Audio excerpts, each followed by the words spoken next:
So it's live now. All right, it says we're live. Hey, good evening. This is Jason Larson, JP from Chaska Cube, and interviewing here with Darren Finger. He was the 1v1 North American Cube singles champion this year in the end of October, and just getting around to do some little interview with Darren. And we've got some questions sent in by some fans and some other players, and we're gonna see what Darren has to say about the sport of Cube and how things went for him. Fans of yours? Well, and fans of yours, so we want to know what it takes to be the champ. So we're gonna. Sure. I'm wearing the crown here. This should be on Darren's head, but I figured for Kingpin, I might as well wear this. And whenever Darren starts talking, he'll be the main piece on the screen here. So we'll see how this goes tonight. All right, Darren, are you ready? I'm ready. First question: as a relatively new player, what made you really like the game of Cube enough to keep playing it and entering your first tournament? Before the first tournament or after that? Well, yeah. What kind of got you hooked into Cube, I guess? Yeah, just playing in the neighborhood, and then through Facebook met Steve and Chris and Cody. Only because they're as close to me as anybody is. I think I pinged them through Facebook. They invited my neighbor Steve and I out to Delafield. We met them at a park and played, and they said, "Hey, you guys are pretty good." And then I ordered my first set, and then they asked me if I'm going to nationals. I didn't even barely knew what Cube was, and I said, "No, I'm definitely not going to nationals." And was on vacation that next month. Found the Cube schedule online. Pinged Steve and Chris, said, "Hey, you going to this Beloit tournament?" And they said, "Yeah, we're going." I said, "Oh, I'd like to go." They said, "Play with us. Be our third." I said, "Oh, that's awesome." And then actually went down to Beloit, ended up playing with Dave Geezy. He was there just to help set up and stuff. So that got me kind of hooked. He let me drill that day, and the rest is history. Then I went to about 5, the 1v1 last year was probably about my 5th tournament. And this year I played 13. Drove about 4,500 miles. So awesome, very cool. My wife says I'm obsessed. I don't know if I'm obsessed. I like it. So. Well, yeah, it's great that you're out here. So go on to the next question. Then I think you kind of answered this. Then, do you think Cube as a sport? Yeah, I do. I used to play a lot of golf, not competitively. My brother does, but I guess I'm better at Cube. So yeah, I bowled too. I guess a lot of things I did were more recreation. They're sports too, but I did them more for fun. I like the competition in this, and I think I've talked to you in the past that I played softball for 20 years. I did basketball for 10 years. I did all those. I think just the Cube tournaments I enjoy more than I enjoyed a lot of that. Although at the time I enjoyed all that, that was fine. But met a lot of great people too. Okay. All right. Well, next question here, the random question: micro or macro brews? Macro groups? Beers. So micro brews are big. Oh, yeah, I like micro brews. All right. Okay. So you played in some different formats: 2-person, 3-person, single person. What's your favorite? Boy, that's a good one. No, I really like the 1-person tournament. Well, and you win the tournament. It makes sense, right? I do like 2. I like the concept of 2. I can see how a lot of people like 3 or more for a team aspect. Going to the Midwest and Madison and going to nationals, I can definitely see how that's it's more challenging. You know what I mean? I think personally, I just like the 2-player ones. But. Okay, nice.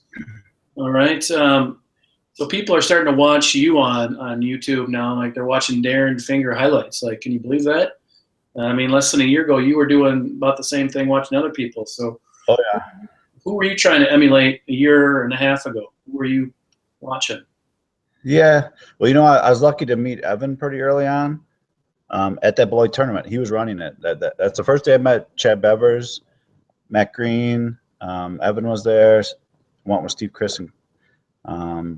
So I got it's funny. I got to practice with Evan last summer. We'd meet up in the Madison area, And I'd always get there early, hoping he'd be there early so I could play him one-on-one.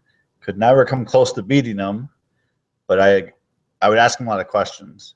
And then truthfully, when I was trying to figure out drilling, because I figured I had to figure it out, I watched Dobby's video that's on YouTube. I'd watch it, go outside. I literally took an entire weekend to figure out how to throw a spiral, so to speak.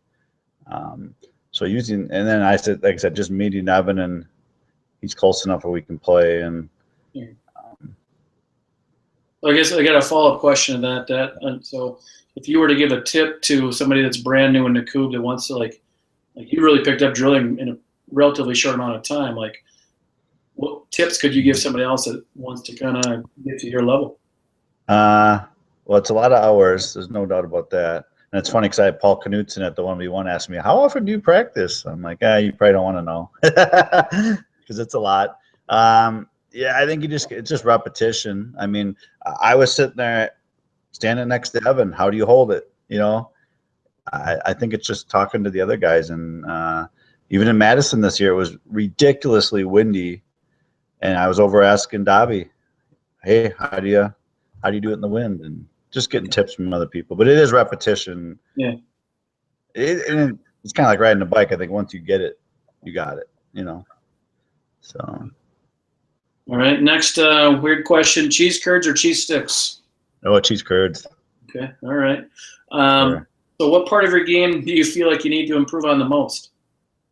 It's definitely 4-meter, Yeah. which I think is a sticking point for a lot of people. But going into nationals, I knew I was throwing third. I threw thousands of 8-meter. And I was a little disappointed at my first 1v1 because I put a lot of time into that, and it didn't have the best results. But then this last spring, just figuring out what throw worked best for me and get that half rotation down, I spent a lot of time this spring, and obviously it paid off in Rockford. But so I put so much time into 8-meter and drilling that I try to work on 4-meter too in my yard. But I know that's, and I showed you that how my 4-meter was when I drilled 10, got 9. Yeah. Yeah. So yeah, I mean, that's what I need the most work on. Okay. So that kind of leads into the next question. Like 2 weeks before a tournament, whether it's the 1v1 or whether it was nationals, like how much time are you spending in your backyard? And then a week and 3 days into how much pounds were you throwing? Yeah, I don't think I have a schedule, but I work early hours, so I usually I'm home before the kids are home, so I'll go out in the yard for half an hour and throw. And then weekends, if it's nice out, I'm out there if there's nothing else going on. And it's nice because now Evan works in West Dallas, so I got him out here a bunch of times this summer where we could play one-on-one. Because mainly in my yard, it's just me. I get a neighbor over once in a while, but yeah, I don't really have a set schedule. But when it's nice out in the summer, I throw a little bit almost every day. Yeah. So you're talking 100 batons, 200 batons. What are you thinking? Yeah, I think so. It was one of the tournaments. I don't remember now if it was Caston or Madison. Oh no, it was after Beloit when Hodges and Evan just destroyed us in the finals. I threw 108 meters the next day. So yeah, That makes sense. All right. Okay, so well, is my early bird or night owl? So you must be the early bird then. I'm an early bird. Yeah, definitely. What's your 2016 tournament schedule look like? Do you have it kind of figured out yet, or you? Yeah, I do. We're still solidifying family vacations. So, and my wife is a teacher's aide at a school, so really can't take off during the school year. So we are doing spring break with the kids, and then we're still trying to put together a June vacation. So I'm going to Loppet for the first time. Gonna do Chippewa Falls, probably Rockford, Madison, a lot of the same ones, which is almost all of them. Right. I mean, last year I was gone for Stoughton and Decorah. That week I was out of town, and that was pretty much the only two. I mean, I don't get up to all the Minneapolis tournaments, but vacation is probably going to go over pre-nationals this year. I probably missed that one. Get to nationals and yeah, all the ones leading up to the 1v1. All right. So if you could change one thing about Coob, what would it be? Oh, that's a good one. Got any thoughts on That's, that? yeah. When I first got in, it was when the Don't say that center pin. besides the pins.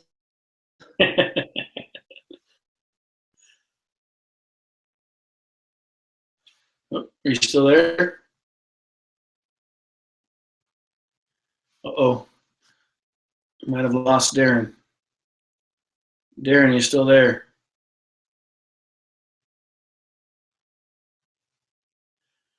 We might pause this here for a second. If I can pause this. I might have to stop.